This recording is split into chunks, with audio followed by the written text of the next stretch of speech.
Find Out season for 2024 has been amazing. So many of these people are finally being held to account for their behaviors.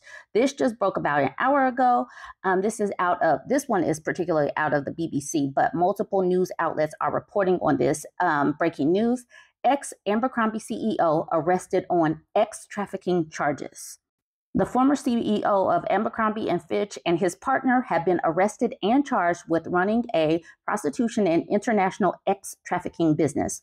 Authorities arrested former fashion executive Mike Jeffries and his partner Matthew Smith and the couple's alleged middleman James Jacobson on Tuesday morning. Federal prosecutors say the men used force, fraud, and coercion to engage in violent and exploitative sexual acts. Mr. Jeffrey and his partner have previously denied any wrongdoings via their lawyers, and Mr. Jeffrey's lawyer told the BBC on Tuesday that they would respond in detail to the allegations after the indictment is unsealed. The lawyer for Mr. Smith has been approached for a new comment. A&F declined to comment on the latest developments. Warning: this story contains descriptions of actual acts. U.S. Attorney for the Eastern District of New York, Breon Peace, alleged that Mr. Jeffries used his wealth, power, and status as the CEO of Abercrombie & Fitch to traffic men for his own sexual pleasure and for the pleasure of his partner, Mr. Smith. Outlining prosecutors' accusations, Mr. Peace alleged the couples employed Mr. Jacobson as their recruiter, who would conduct tryouts with men from across the globe by engaging them in X acts in exchange for money. Once Mr. Jeffrey approved the men, they were flown to his New York home, where they were pressured to consume alcohol, Viagra, and muscle relaxers, Mr. Peace claimed. Prosecutors further alleged that Mr. Jeffries and Mr. Smith directed others or personally injected men with an erection-inducing substance when they were incapable or unwilling to participate.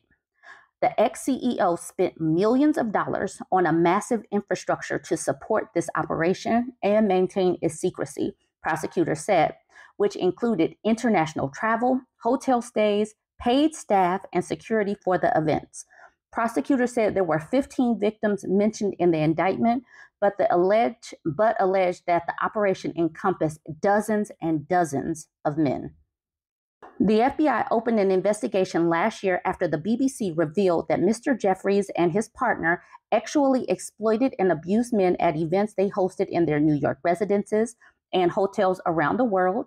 The BBC investigation found there was a sophisticated operation involving a middleman and a network of recruiters tasked with finding men for these events. Mr. Peace, the federal prosecutor, confirmed at the press conference on Tuesday that authorities were initially tipped off by media reports. Following the BBC's reporting, a civil lawsuit was also filed in New York accusing Mr. Jeffries and Mr. Smith of ex-trafficking, rape, and SA. The lawsuit also accused Abercrombie & Fitch as having funded a ex-trafficking operation led by his former CEO over the 2 decades he was in charge. Earlier on Tuesday, Brad Edwards of Edwards Henderson, a civil lawyer representing some of the alleged victims, said, "These arrests are a huge first step towards obtaining justice for the many victims who were exploited and abused through this ex-trafficking scheme that operated for many years under the legitimate cover Abercrombie provided. The unprecedented reporting of the BBC, coupled with the lawsuit our firm filed detailing the operation, are to credit for these monumental arrests. This was a result of impressive investigative journalism." In its initial investigation, the BBC spoke to 12 men who described attending or organizing events involving ex-acts run for Mr. Jeffries, 80 years old, Jesus, and his partner, Mr. Smith, 61, between 2009 and 2015. The 8 men who attended the event said they were recruited by a middleman who the BBC identified as James Jacobson. Then more men came forward last month. Some alleged Mr. Jeffries' assistants had injected them in the peen with what they were told was liquid Viagra. Mr. Jacobson, 71, previously told the BBC in a statement through his lawyer that he took offense at the suggestion of any coercive, deceptive, or forceful behavior on my part, and had no knowledge of any such conduct by others.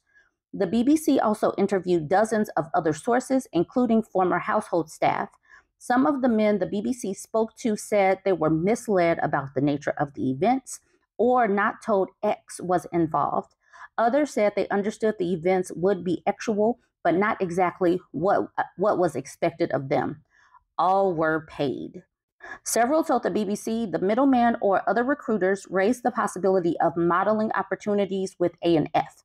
David Bradbury, then 23, an aspiring model, said that it was made clear to him that without performing oral X on Mr. Jacobson, that he would not be meeting A&F CEO Mr. Jeffries. It was like he was selling fame, and the price was compliance.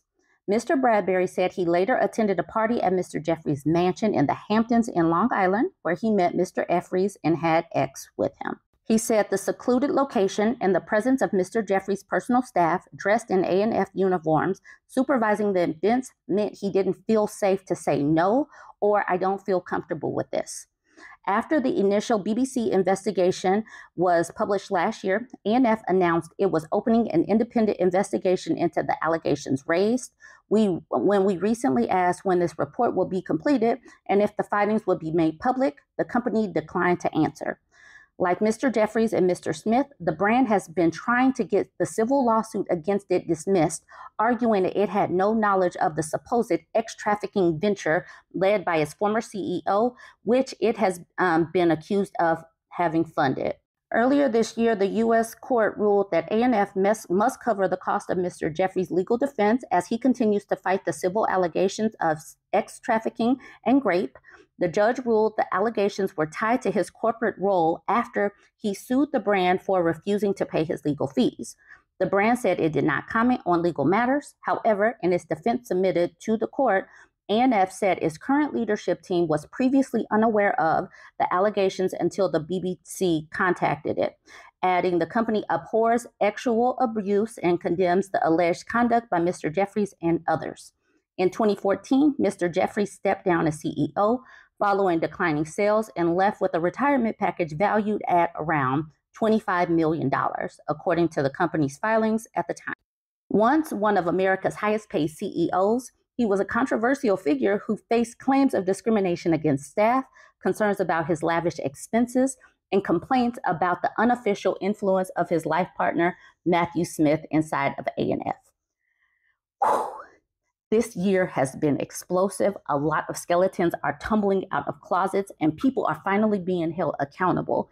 This is wild, and I hope that all of these people who have been doing things under, because they have power and money and influence are going to be held accountable. And I am here for it, and I hope it continues. Join the conversation. Let me know what you think. Don't forget to like, comment, and share.